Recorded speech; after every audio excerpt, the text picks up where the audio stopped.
All right, I got 30 minutes. Damn, I'm a shameless loser.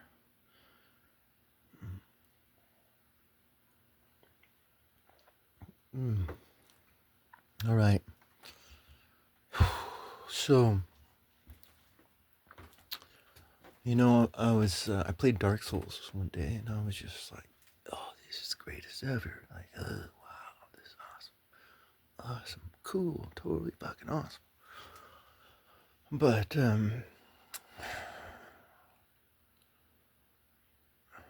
there was this like all of a sudden I'm playing it, and it's like another person, a real person from somewhere in the world, like just entered into my playing experience. And they entered in and they disappeared, and we couldn't talk to each other. I didn't know their name. Like, I didn't have control over who comes in and not. It was just, they just came in, and then they disappeared. And it was, and we can emoji each other, so that we could communicate through play. But it was a weird experience. As a gamer, I never experienced anything like it. And it was just like, wow, this is just weird and awesome. So I was watching this Demon Souls thing yesterday, and I was talking about the creator of Dark Souls, and like I felt a connection to this man. I did, because they said he grew up poor in Japan, and so growing up poor in Japan, like his parents couldn't. Not only could they not afford um, for him to read manga or watch anime or play video games, his parents, but were afraid of the culture destroying their son's soul, right? And so they didn't want him to, even if they could afford it, right? And my dad's the same way. He's just like this ultra religious guy, and we were able to consume some culture, but he was very afraid of the American entertainment industry destroying the souls of his children. So I wasn't able to consume a whole lot of it. Like the first RPG I played was Fantasy Star. I think it was either Fantasy Star 1 or 2, but it was I think it was 1. But anyways, but my dad, he went out, he bought a Sega, and he bought the Sega because he's a scientist, and he realized that the Sega was just a better machine from a computer hardware perspective. But yeah, no, he got this one game, Fantasy Star, and I played it, and it was awesome. So it wasn't a total, no American media at all, or no any media. But it was like, damn, this is a Japanese guy. He doesn't speak American, but him and I had a similar experience. I think that's cool. But anyway, so here's the story. He was driving home from work one day, and it was snowy.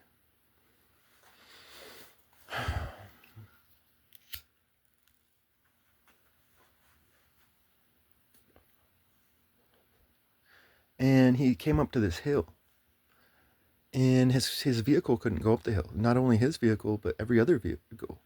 So there was this line that had formed, and people were getting out of their cars, and there was a line that had formed at the bottom of the hill. And what these people started doing was they started pushing a car up the hill, and once the car got up the hill, they drove along about their way.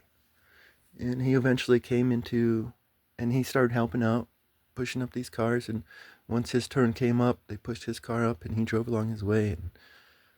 And he was just like, oh, it was a beautiful experience, because like I'm never gonna see these people ever again. But these total random strangers, um, it was just a powerful, emotional, and spiritual experience. Total random strangers. And so he wanted to recreate that experience within the video game, right?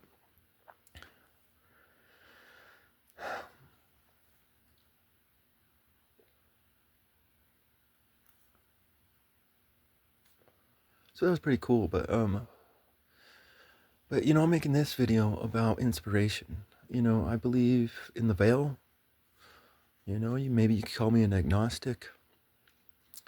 But I believe there's something on the other side once we die. Maybe not. Maybe it's all just. Maybe we're all just, pretentious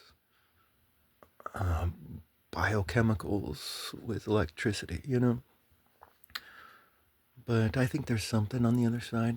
And I definitely believe in ancestors. But I also believe in what the Greeks would call muses, or we nowadays might call angels.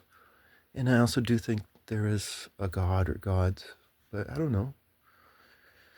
But there's a veil there.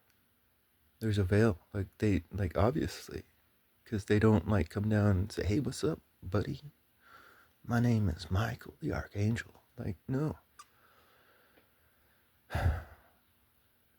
Now, I also believe in my own experiences and partially in the teachings of modern psychology, although some of it's, I think, tyranny. If there's no math, then it's not science, just philosophy. But I'm a philosopher, so respect, totally. Anyways, what am I talking about? Talking about the veil.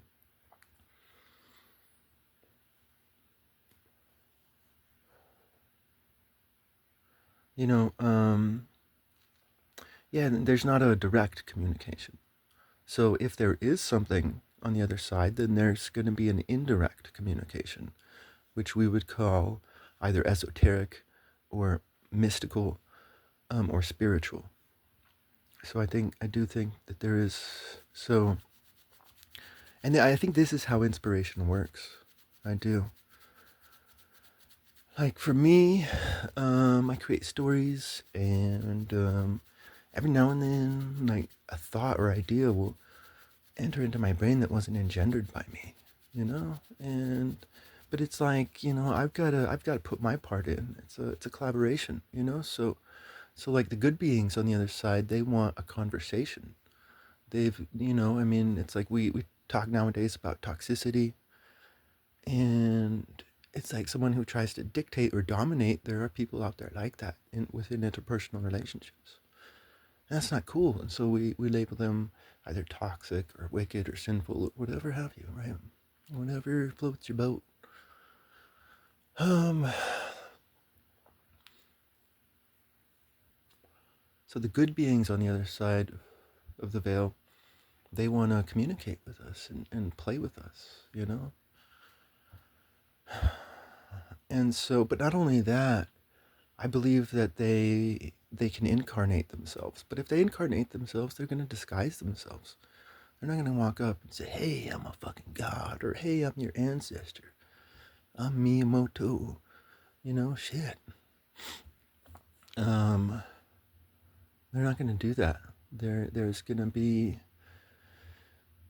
mysticism and spirituality and stuff. And, I suspect, but they actually do come down and look into our eyes and shake our hands and drink beer with us or smoke a hookah.